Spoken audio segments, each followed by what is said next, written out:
नमस्कार, स्वागत है आपका हेडलाइंस इंडिया पर। मैं हूं नवीन चौहान। 2022 के फाइनल से ठीक पहले सेमीफाइनल यानी जिला पंचायत अध्यक्ष के चुनाव में बड़े बड़े दिग्गज जो कई कई बार उत्तर प्रदेश के मुख्यमंत्री रहे वो मैदान छोड़कर भागने लगे हैं। यानी 22 में योगी का जलवा चलेगा कि नहीं ये तो 22 बताएगा, लेकिन उससे 6 महीने पहले ऐसा लग रहा है कि अभी सारी राजनीति हो रही है।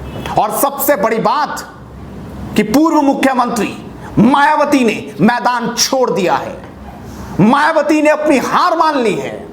आप समझिए, कभी उत्तर प्रदेश की चीफ मिनिस्टर थी, कभी उन्हें लाखों लाख लोग वोट देते थे, और आज उन्होंने कह दिया कि उनकी नजरें तो विधानसभा चुनाव में, मीडिया में भले ही उनकी पार्टी की कोई लोकप्रियता ना हो, लेकिन वो परिणामों से सबको चौंका देंगी। कल की ही बात है जब पता चला था कि जिला पंचायत अध्यक्ष के चुनाव में योगी का डंका बज गया, यानी बीजेपी की जीत हुई, तो अखिलेश यादव का गुस्सा 7वें आसमान पर था। और 24 घंटे बाद मायावती मैदान से हट गई। और अब यह तय हो चुका है कि लगभग 18 सीट तो ऐसी हैं जिसमें 17 पर तो बीजेपी निर्विरोध जीत रही है, यानी कोई नामांकन भरने वाला ही नहीं।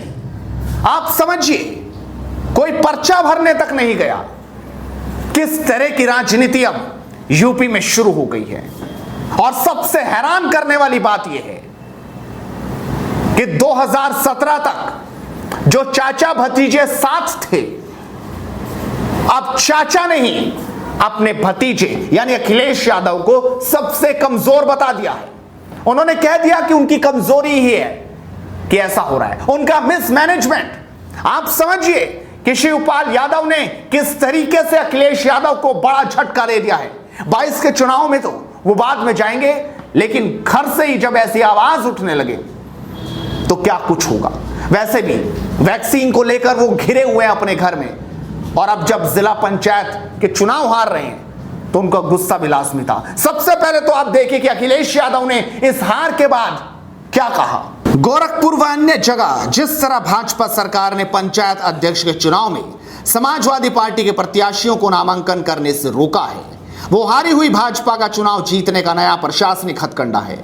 भाजपा जितने पंचायत अध्यक्ष बनाएगी, जनता विधानसभा में उन्हें उतनी ही सीट भी नहीं देगी। आप समझिए, ये गुस्सा अखिलेश यादव का था, लेकिन अब चाचा शिवपाल का बयान भी सुन लीजिए कि कैसे वो कमजोर और मिसमैनेजमेंट का ठीकरा सीधा अखिलेश यादव पर फोड़ रहे हैं। तो कहीं न कहीं तो कमजोरी दिखाई है, कहीं न कहीं कमजोरी दिखाई है, और कहीं न कहीं मैनेजमेंट की भी कमी थी, जो मैंने देखा है ना।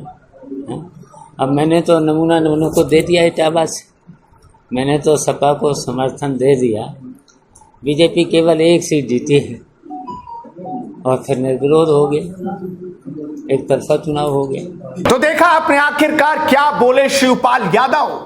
साफ तौर पर कमजोरी शब्द का प्रयोग किया। उन्होंने यह तक कहा कि मिसमैनेजमेंट है, यानी तस्वीर बड़ी साफ है कि यूपी में चुनाव माहौल बदल रहा है।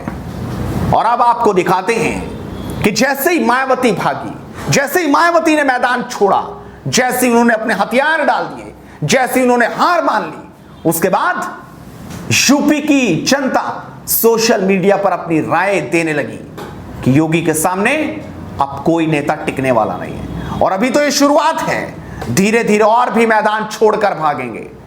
यानी अब सत्ता 2022 की सिर्फ योगी के पास है। तो आइए जनता की राय आपके सामने रखता हूं। अभिषेक तिवारी कहते हैं, ये लो जीत नहीं सकी तो लड़ने से ही डर गई। एक तरफ सपा, दूसरी तरफ बसपा, इसे बोलते हैं संगठन में ही शक्ति। योगी के आगे तुम सब फेल ही रहोगे, चाहे जितने गठबंधन कर लो। सुनील कुमार कहते हैं, अखिलेश यादव हो या मायावती, तुम चाहे जितने दावे कर लो, जीतेंगे योगी ही।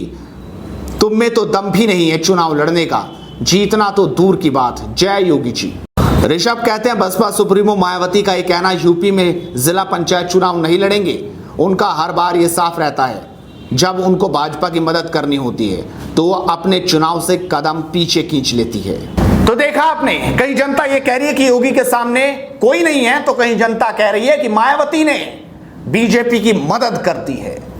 हो सकता है चुनाव या और राजनीति में कुछ भी संभव है, लेकिन सवाल तो यह है कि मैदान छोड़ने वाले नेताओं का जनता क्या हाल करेगी भाई इसमें। आखिर कैसे, जब मुख्यमंत्री थे तो बड़े बड़े दावे थे, जब पद पर नहीं है तो दावे हवा हो गए, और आज तस्वीर कुछ ऐसी है यूपी की। नेता अब चुनाव लड़ने से डर रहे हैं। आप इस वीडियो को शेयर जरूर कीजिए और लगातार जुड़े रहिए हेडलाइंस इंडिया के साथ, क्योंकि मुद्दे की बात बदस्तूर जारी रहेगी। नमस्कार।